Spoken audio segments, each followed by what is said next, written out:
And welcome to another episode of Conversations with the Chief. Today I really feel very privileged to have a couple of fantastic folks. I'm going to let them introduce themselves in just a second. You may have read in the newspaper about a 31-year-old homicide case that was solved. It took 31 years, but it took the dedication of two people to really pull this together. And of course I'm talking about the homicide that occurred in the early 80s of Olivia Christian. And she, we recently obtained a conviction, and it was truly a team effort as we go forward. And so today I'm going to let our special agent of the FBI and our one and only Senior Corporal Detective introduce themselves. Yes, I'm Senior Corporal Detective Randy Mayer, and I specifically work SVU cases, homicides, and cold cases when I can get to them. And I asked Special Agent Liza Ludovico to join me. I'm Liza Ludovico from the Norfolk FBI. I'm assigned to the Peninsula Resident Agency in Newport News, and predominantly work cold case homicides for the Bureau, but also violent crime and/or drug investigations, robbery investigations that affect the Peninsula community.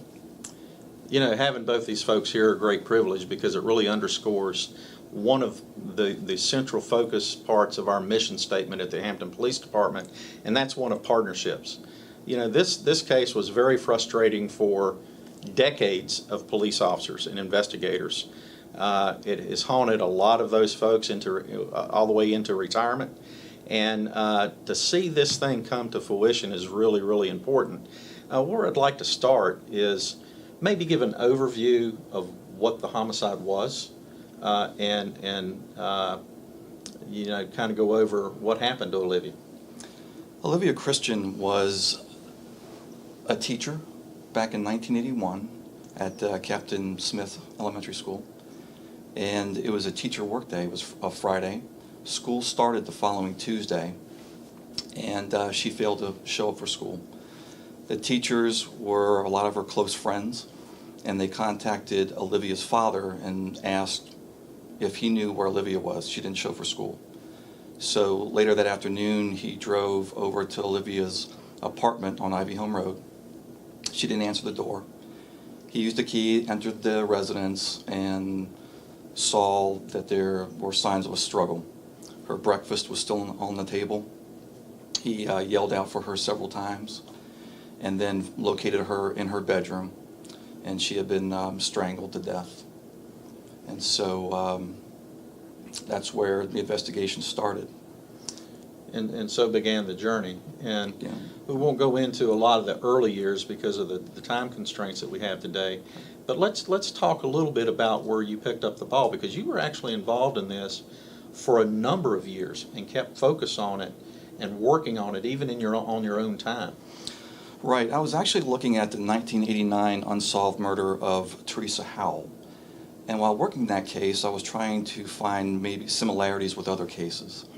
And so I located the Olivia Christian case from 1981 and basically just took it home for a weekend, sat down with a cup of coffee and read through it. And I realized there were no similarities in that this case had a composite sketch, a great composite sketch, a description of the vehicle, and we had a reliable witness back then who watched the suspect pull into the parking lot and watched him get out and walk down the sidewalk and look in her windows and just acting very suspicious and leaning in on her door. And so I knew I needed to find her and hope that she was local and still living in the area here, and that I could speak with her and that she would be willing to work with me. Because with that composite and the description that was given, I just felt that was a very strong lead, something that I could work on from there and build. And that was in 2011. It took about a year to develop the suspect, Reuben Moore. So we're talking 6 to 8 years to actually pull this into a conviction. That's correct. Yeah. And just so the folks out there don't have any misnomers, you're actually a fresh pair of eyes looking at this. Right. And we've got newer technologies today. Right. And even with all of that going for us, it took many years to get this get this to the point, and partnerships. It did, and in fact, I was staring at very old crime scene photos for so long that I actually was in the newer technology mindset where I was trying to look at little pieces of evidence in the background and actually put my fingers on the photo, trying to enlarge these pieces to look for it. And I'm realizing I have to stay in the 80s mindset. A lot of footwork and old school police work. You have to really you have to go back in time. You can only use what they've collected and what they've done, which was a phenomenal job. Well, that's such an important part, because had they not done such a Right. great job, That's right. it wouldn't have ended up in a conviction That's later. right. It was their work that ultimately helped me solve it. Well, tell us a little bit about how did it start pulling together, and then, the discussions and the decision-making process to pull in our partners.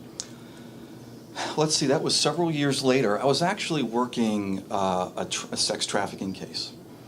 And due to the multi-jurisdictional nature of that case, I needed some assistance. And of course, who else to go to but the FBI?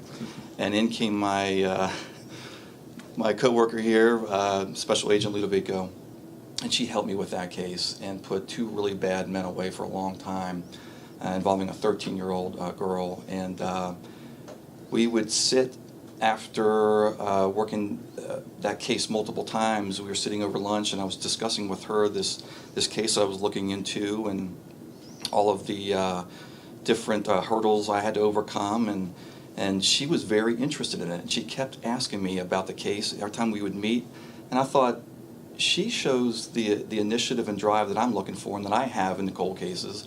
And so I would share it with her, and as time went on, I realized that this suspect was actually linked to many, many other cases and any other murders. And we were looking at 2 other unsolved murders. So once we hit that 3rd murder, it becomes a serial killing investigation. And so that was the nexus to get Liza involved with that case also. And what's really cool about this, Liza, is that, and from your world on the federal side, is that chiefs and special agents in charge, we love to put task forces together formally and force people to work together. But that's not what happened here, is it? No, it's not. It's No, really not. about a relationship between you guys and the trust that you had. It truly is, and it's a rare thing to find that kind of chemistry immediately. And that's really what it is Randy and I have, we have a kindred spirit, and it really is, the love of the homicide case. And it's a rare thing as an FBI agent to actually be able to work homicide cases, because it has to fit into very specific criteria for the FBI to even be able to get involved. And so to have that kind of privilege to come alongside a seasoned investigator like Randy and just try to offer, what we can bring to the table, it's just a real privilege, and that's exactly what this was. Well, what were your first perceptions when you first got an opportunity to read the case file and discuss it with Randy? What were your thoughts? It has to be solved. This can't stand. And that's so important. So many times people get lost in the shuffle and they're just another face. Well, when you see the crime scene photos, which unfortunately can't be shown because they are in fact quite graphic, but when you see that and you know that those were her last moments, someone has to speak for her. And that's exactly what we do. Randy does it on a much more often basis than I do, because most of the homicides that he gets are fresh. And unfortunately the burden that Hampton Police and every other police department across America has is their responsibility is to stop today's homicide from happening if they can, and to investigate the one that does. And the ones that happened 30 years ago, unfortunately, sometimes do fall to a back burner, and it's not because it's not righteous and there's not a passionate desire to investigate it. It's just you have to handle what's happening right now. There's a reason we call it the first 48. That's right. And it's quite interesting. I've been in policing over 40 years, and I spent time on it as a homicide investigator in a major city. And you guys took us down a path that really taught an old dog new tricks. But part of that old trick was, like you mentioned earlier, was that the old ways still have their merit, particularly when you tie them to the new ways. Can y'all kind of describe the path you took in solving this case? Gosh, it was amazing the amount of material that we were able to dig up. Once we zeroed in on Reuben Moore, we went all the way back to his elementary school, I believe. We did. And when we located school records, we wanted to know what he was like in school. Was he suspended for fighting? Was he a bully? Was he, how much school did he attend? Was he skipping school? It was amazing how much material we could locate. And once we realized that, we were applying that to other cases too, where we were discovering information. And I was just really shocked. And I did go to other jurisdictions locally to see if there were other similarities. And unfortunately, in one incident where all their records were stored, there was a fire. So there was just no way to determine how many other victims we might actually have out there. Can you expound on that also? I would say that when I work a federal homicide case, we're required to write a series of memorandums that go to Department of Justice that the Attorney General will sign off on, which will give the federal government and our federal prosecutors permission to pursue charges against suspects. So unlike state, where you can basically just sign out a warrant, we have a lot of paperwork that we have to do on our end, and what we do require is we have to go back to every educational record, every jail record, every police record, every probation record, every medical record, every employment record, everything that we can get our hands on, because it goes into the mitigation for sentencing purposes. But I think that process has trained me, when you prepare for very important interviews, to go do that anyway, because you want to know the answer to the questions before you ask them, for starters. But it also gives you, I think, a more comprehensive understanding of the person that's going to be sitting in handcuffs across the table from you, to understand where they come from, how did they get this way, and to get an idea of that, because it can affect how you work an interview with a person, because you want to sometimes start interviews from a very oblique angle. And Randy had already done 2 interviews with this suspect that came in more through the front door, and so when it became my turn to actually talk to him at the time of his arrest, I just felt very strongly that we probably needed to come from a different angle, because he's accustomed to having law enforcement officers just come straight in and want to talk about this. And so I wanted to make sure that we talked from another point, to get him talking, get him comfortable, and just kind of assess him, because, it's my first time meeting him. Well, that's, I think, one of the points that, through the partnership, that local investigators can learn, and part of the reason why we're doing this conversation, is that detailed background doesn't always get done in a homicide case. And part of that is because Sure. You've always got the next case to move on to. But that kind of attention to detail knows and communicates in your conversations with whomever you're dealing with, whether it's a witness or suspect, that you've done your homework and you know what's going on, and it really gives you a tactical advantage when you're conducting your investigation. Would you agree? Most certainly. It also gives you a lot of material to talk about, Yeah. Because there's a certain comfort factor when these interviews are unraveling in an interrogation room, and you look for a gate of opportunity to open. You don't want to just jump on the real reason why we're in the room, which is to talk about what happened to Olivia. You want to get him comfortable with you before you can even get there, and eventually that door will open where he'll be like, I don't want to talk about this stuff anymore. I want to talk about that. Then okay, now it's time. What kind of things did y'all have to do before you were ready to walk into that such important strategic interview that you did with him? Well, to think, I first spoke with him in 2012 was the very first interview, and thinking back, that was so early on in the investigation. We had no idea what was going to happen over the next several years after that, and what we discovered. It was just amazing. But that his history is by far the worst that I've ever seen in my career, attacking truly innocent victims in their homes, one after another. And I lost count, and we're still doing a lot of research on his history. It's just,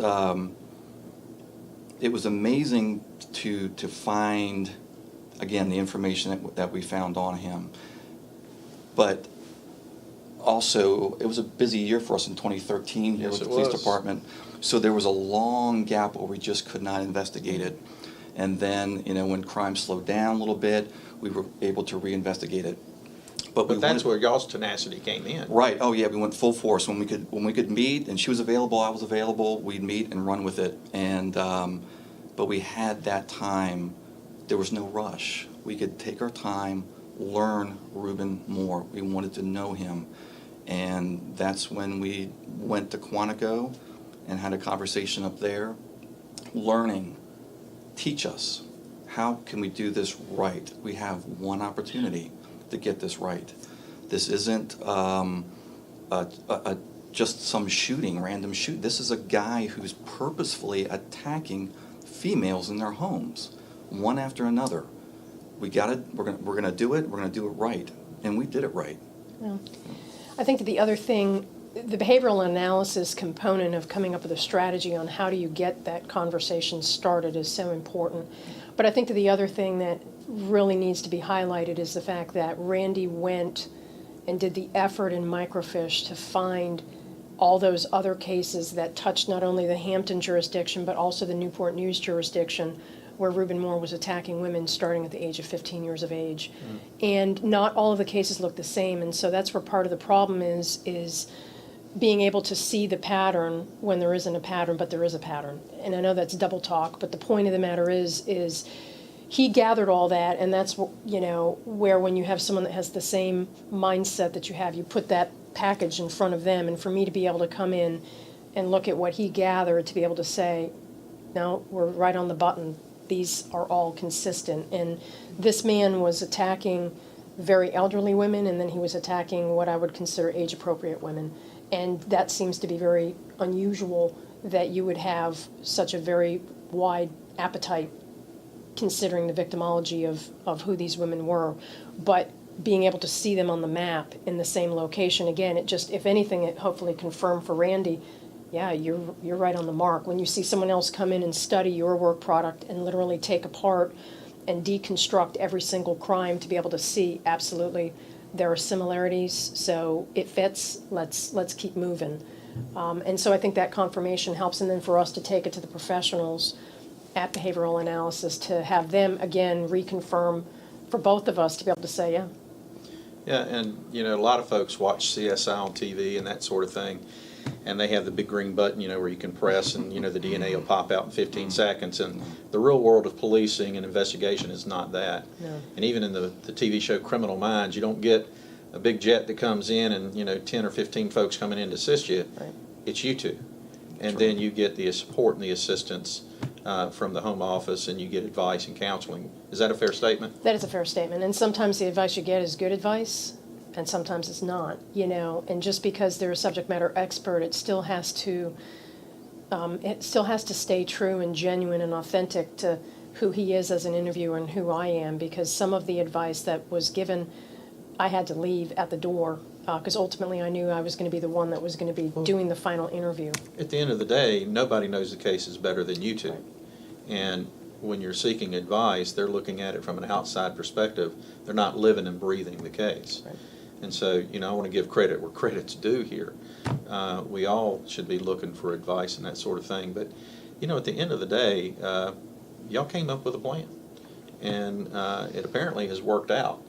We're not going to go too much into methods, for obvious reasons. But I do want to touch on one thing. There's a big difference between what we know and what we can prove. And so we talked an awful lot about other cases that we believe that he was involved in. But proving those, particularly as old as they are, is another story. And so what we're really talking about is Olivia here. Would you like to expand a little bit on that, or your thoughts? I mean, what did it, what about her family? What about her friends? When I started looking into the case in 2011, and again saw the composite and had a description that he was in his this male was in his 30s and wearing a hat and drove a certain type of car, and I knew that I wanted, there's some meat on the bone here, let's go for it. I wanted to find any family members of Olivia to let them know I'm reopening the case. And come to find out, the only living relative was her brother, Thomas Christian. And I went and paid him a visit. He was in poor health at the time, but very excited at the fact that I was reopening the case. He told me his parents died of broken hearts. They really wanted to see this case closed and never got a chance to see that happen. So he was excited. And I told him I had located the witness that was 17 years old when it happened, and she was going to work with me on the case. And so he, again, was thrilled by that. And the 17-year-old remembered Olivia as a teacher and said she was very friendly and walked her cat every morning. And so Mr. Christian said, so she remembers my sister. Absolutely, to this day she does. And he went to a shoebox full of pictures and pulled out a picture of Olivia and put it in an envelope with a letter and had me deliver it to her, expressing his gratitude and hopes that she'd remain cooperative and help out in any way possible. So as time went on, his health failed and he passed away prior to making an arrest. But he knew that I was very close to making an arrest. And he was the last living relative. So from there, it was a matter of talking to close friends of hers who stayed in touch, and I kept them advised of the investigation. Well, Lisa, they showed up for court, did they not? They did. Yeah. They did. Tell us a little bit about that. Were they just moved and looking for closure themselves? I think so. I think so. And if anything, it just reminds, I think, myself, and I can't speak for Randy, but it reminds me that, they're gone, but they're not forgotten, and it matters. What we do every single day, it matters. Doesn't matter how old the case is. No. Mm-hmm. No, it doesn't. What was your thoughts? What went through your brains when the jury came back? They got it right. All that effort, Yeah. all that time. They got it right. Got it right. It was a difficult trial because it was threading a needle, because we couldn't talk about the past criminal activity of the suspect, which would have caused a mistrial. And so much of the interviews really involved his past criminal conduct. And so it was like threading a needle, to be very careful. And the concern that I had is, has the jury gotten enough?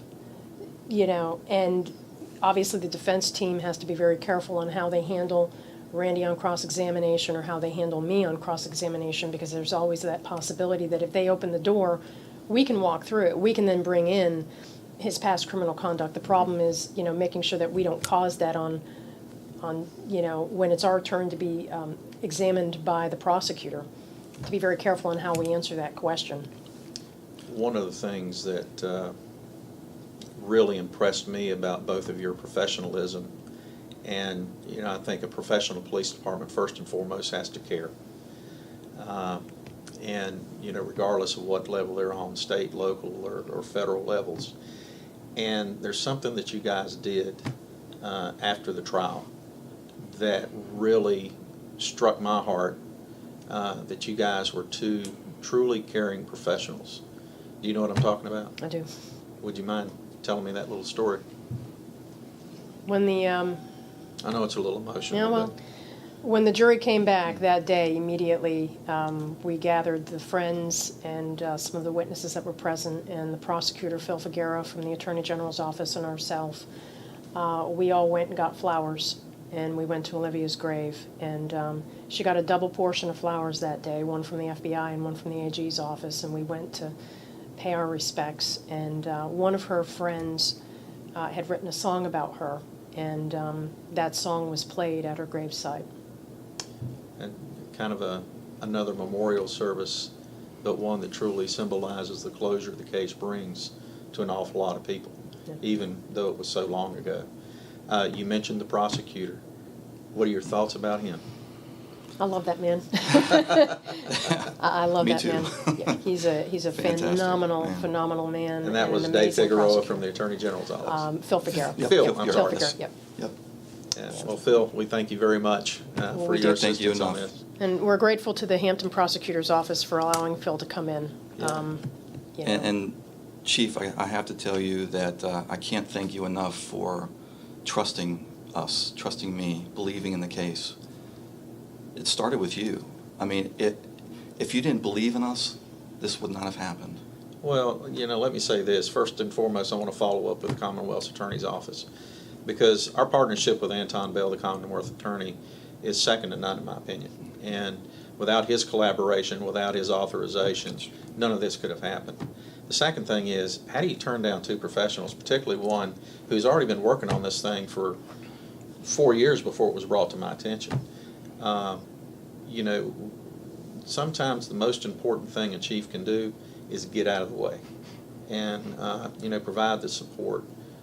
If one thing I've learned is my job's really three things: set the goals and objectives for the organization. You already knew what those were.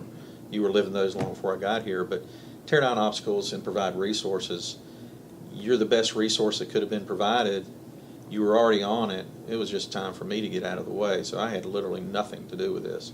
I will say that I'm very thankful to the Bureau, to the Special Agent in charge, to your supervisors for giving you the time to work on this case the way that you did.